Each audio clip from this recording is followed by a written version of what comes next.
Hello les gens, asseyez-vous, on va parler. Bhad Bhabie est en danger avec le père de sa fille. Elle partage des images choquantes. Cardi B tente de démentir sa grossesse et insulte ses fans. Encore, pourquoi Meagan Good a divorcé? Elle donne sa version et répond à Katt Williams au sujet de Jonathan Majors.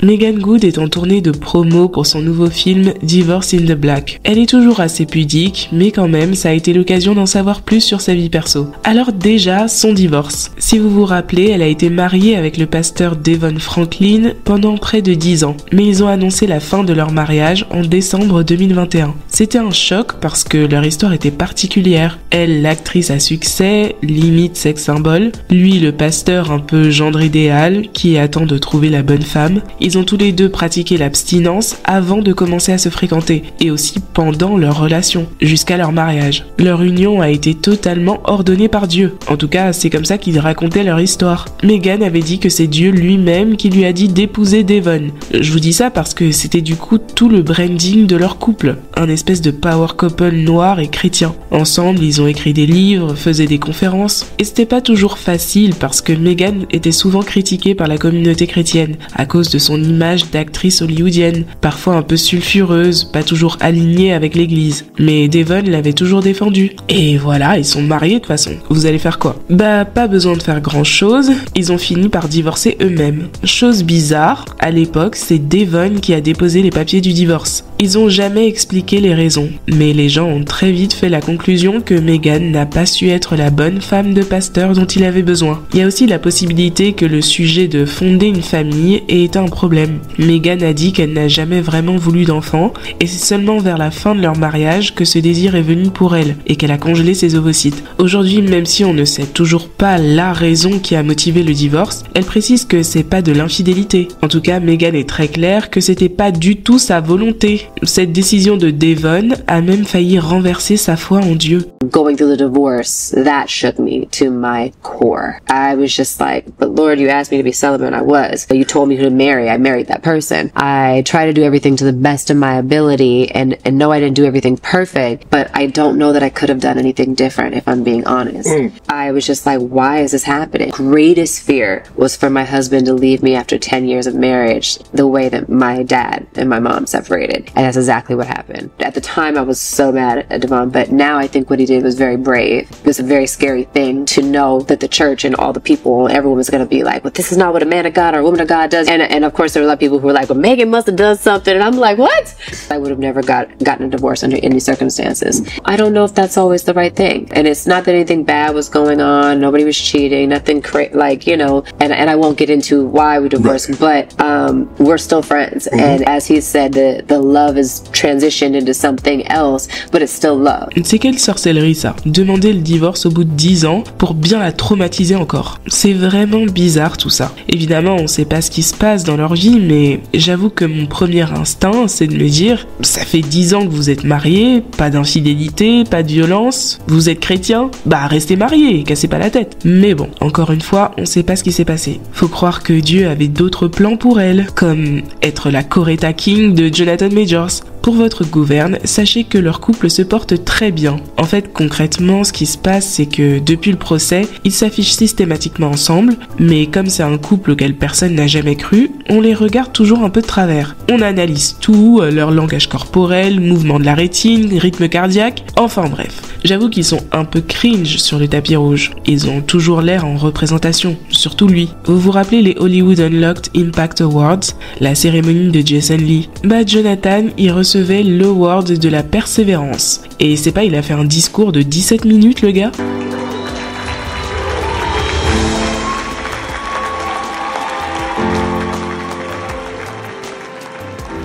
Il en a fait des tonnes. Et si c'était les Oscars, on aurait pu comprendre l'émotion. Mais c'était la cérémonie d'award d'un média gossip, même pas retranscrit à la télé.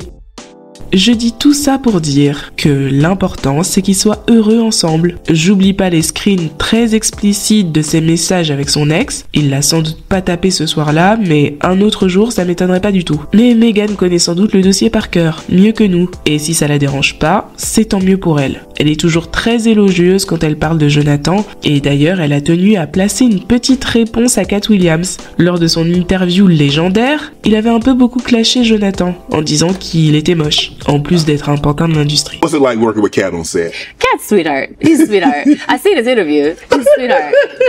I'm gonna leave it at that.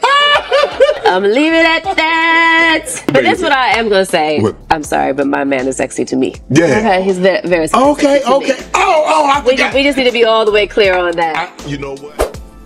Cardi B continue de jouer à cache-cache avec son ventre. Et même si on sait tous pourquoi, elle veut pas avouer. Ce qui est tout à fait son droit, ok? Elle a aucune obligation de dire qu'elle est enceinte, surtout à un stade aussi précoce. On a vécu d'autres grossesses secrètes avec elle. Mais là, pour le coup, elle fait très peu d'efforts pour au moins cacher le truc jusqu'à son annonce officielle. Good to see you, Cardi. Are you pregnant, Cardi? Are you pregnant again? No? Really? Et comme 2024 était censé être l'année de la grande revanche pour Cardi et le Bardi Gang, qu'on est déjà à la moitié de l'année et qu'on n'a même pas une date de sortie pour l'album, ni même un vrai tube pour porter le roll-out, cette grossesse c'est pas forcément une bonne nouvelle pour tout le monde. Surtout quand on sait dans quelles circonstances elle est arrivée, au milieu des side chicks, des strip clubs, des avortements et des NDA. Non pas que ce soit légitime, mais du coup personne n'approuve les choix de vie de Cardi B. Entre elle et ses fans, ça alterne entre le calme et les Twitter Space pour insulter des mères. Récemment, elle était à Paris, à Disneyland et au zoo pour fêter l'anniversaire de sa fille. Offset était aussi présent. Une belle et heureuse famille, unie et qui marche main dans la main. Un compte fan qui s'appelle ICS Cowboy a partagé la vidéo en disant « Elle peut à peine marcher, oh mon dieu ». Cardi répond « Ouais, je peux pas marcher car j'ai des ballerines hyper serrées et j'ai marché dans Disney pendant 4 putains d'heures ». Le fan s'excuse direct « Mother, désolé, je t'aime trop ». Mais c'était trop tard. Il a mis la pièce dans la machine. Faut faire le tour de manège maintenant. Petite pétasse, arrête de jouer avec moi et va t'encastrer dans un arbre. Occupe-toi de tes putains d'affaires de mec. T'es un grand garçon qui se préoccupe de moi, pétasse. You see why I be violating? Because it be certain shit that y'all just take it too much and then y'all be like, oh, I'm sorry, mother. Let me tell you something. If your shit is called whatever the fuck boy, be a boy. Let me tell you something. My body, my choice, my titties, my pussy, my feet. Mind your fucking business. You a whole fucking boy. You're not me. You're not a bitch. So stop fucking worrying about the fuck I got going on. Then when I fucking violate, it's like, I'm sorry, mother, bitch, I'm not your mom. And stop fucking playing stupid. And then when I go off, it's like, oh, is it that necessary? Yes, it's necessary. Because one tweet is enough. Then you do another tweet and you think motherfuckers gonna play with you. And I'm gonna remind y'all, I don't give a fuck if you a fan. I don't give a fuck if you got my fucking picture on your shit. Be a boy and get out my fucking pussy. Stop playing. I be letting shit slide. If y'all catch me in a fucking bad mood, I'm gonna fucking eat you the fuck up. Cause leave me the fuck alone.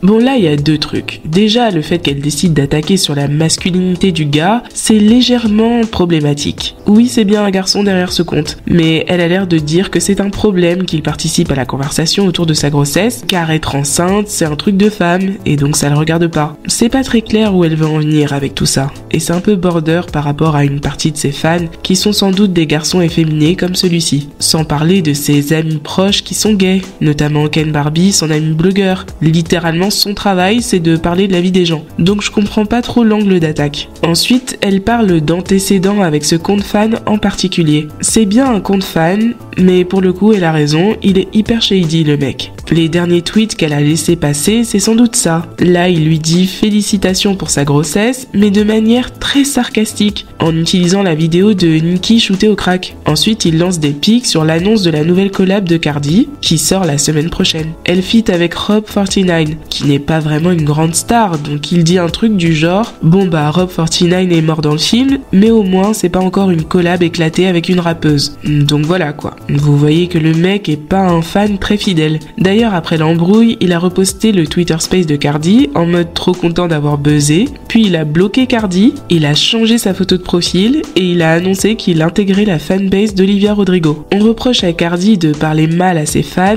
et attention, parfois c'est effectivement le cas. Mais c'est aussi vrai qu'il y a des comptes fans de Cardi qui en ont vraiment rien à faire d'elle, voire même qui la détestent et qui ont ouvert leur compte juste pour percer sur Twitter. Ceci étant dit, ce que le gars a tweeté, ça traduit quand même un sentiment, je pense, partagé par le Bardi Gang. Ils veulent juste un album comme on leur a promis, et revivre une era comme Invasion of Privacy. Pas forcément mieux, mais au moins quelque chose qui s'en rapproche. Il faut que Cardi soit à l'écoute de ça, si elle veut pas saouler toute sa fanbase. To say like, oh, you see, she hate her fans. It's like, no, bitch. We've been doing really good in counseling right now. We haven't cursed each other out, nothing. We haven't been bothering each other, so stop.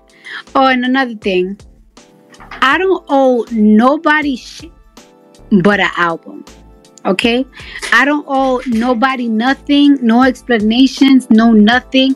All I owe y'all is a motherfucking album and a tour. So, I do what I want, I say what I want, and it is what the fuck it is. And yeah, love y'all. Bon bah, tout est bien qui finit bien. The hoes are laughing? Yep. So the audience are a bunch of hoes? Yep. Catch me outside, how about that? Catch you outside? What does that mean?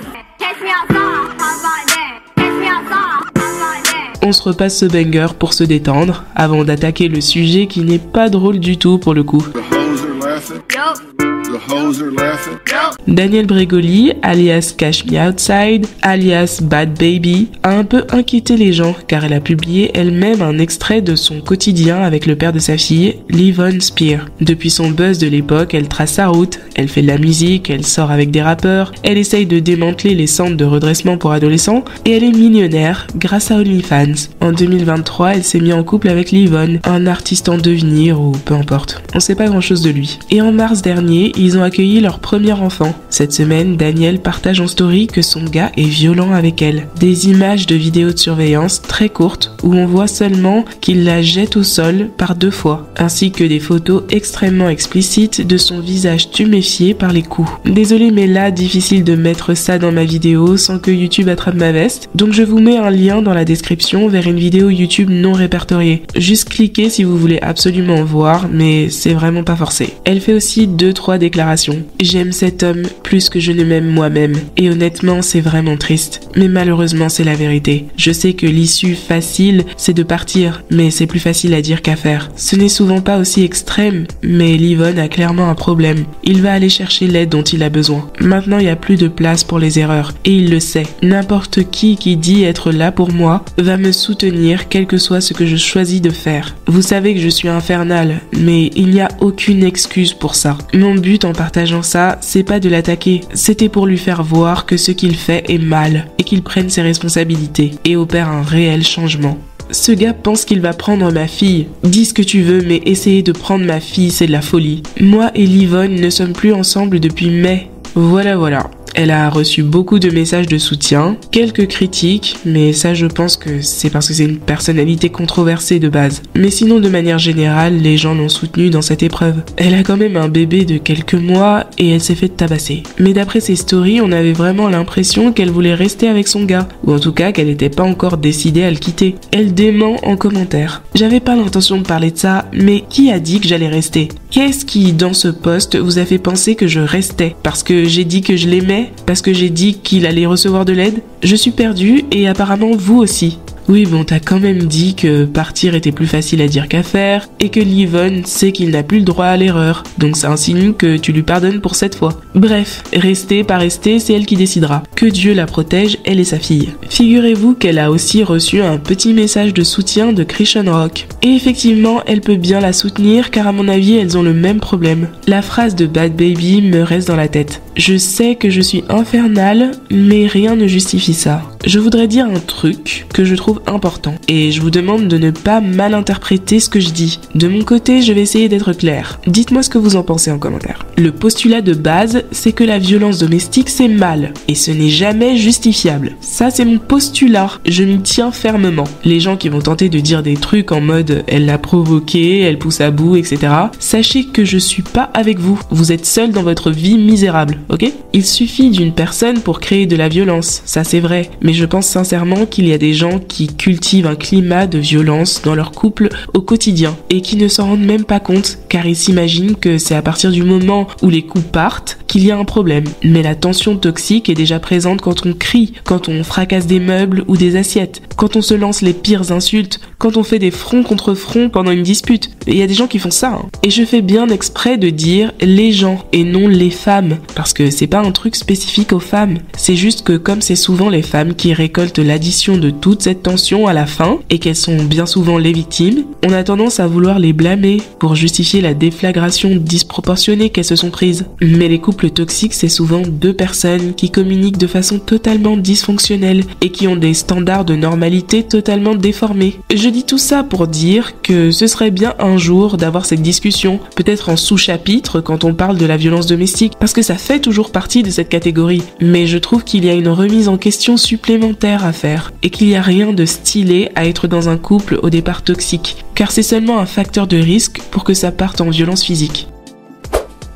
Qu'est-ce qui se passe entre Ice Spice et Central Cee? Grosse rumeur. Il y a quelques jours, ils ont été aperçus ensemble à faire du shopping en plein jour, donc ça commençait à chuchoter déjà. On aurait dit que c'était juste pour faire monter le buzz car ils allaient sortir une nouvelle collab, Did It First. Mais maintenant que la chanson est sortie, l'ex-copine de Central Cee commence à chanter comme le rossignol. Il faut savoir que Central Cee et sa go Madeline RG étaient ensemble depuis 2022. Elle, c'est une genre d'influenceuse, personnalité TikTok. Elle a un podcast aussi apparemment. Ils sont plus ou moins discrets, à prendre avec des pincettes. S'il faut se montrer, ils savent où aller. Et ils ont eu des petites périodes de rupture par-ci par-là. Après la sortie de la chanson, Madeline a commencé à faire 1-2 stories sur Insta. L'idée générale, c'est qu'elle est là pour en découdre. Elle, son problème, c'est que Central Cee est en train de l'afficher devant tout le monde. Aux dernières nouvelles, il est en couple avec elle, et pourtant il fait des virées shopping avec Ice Spice, et il vient dans ses commentaires. Et puis merde, elle décide carrément de faire une story time pour expliquer pourquoi Ice Spice est allongée sur son gars. Rien que la chanson déjà, Did It First. Le thème, c'est deux personnes qui sont ensemble mais qui sont pas fidèles et donc Central Cee rappe là-dessus dans son couplet. Il dit des trucs du genre je renomme le nom de ma side chick dans mon téléphone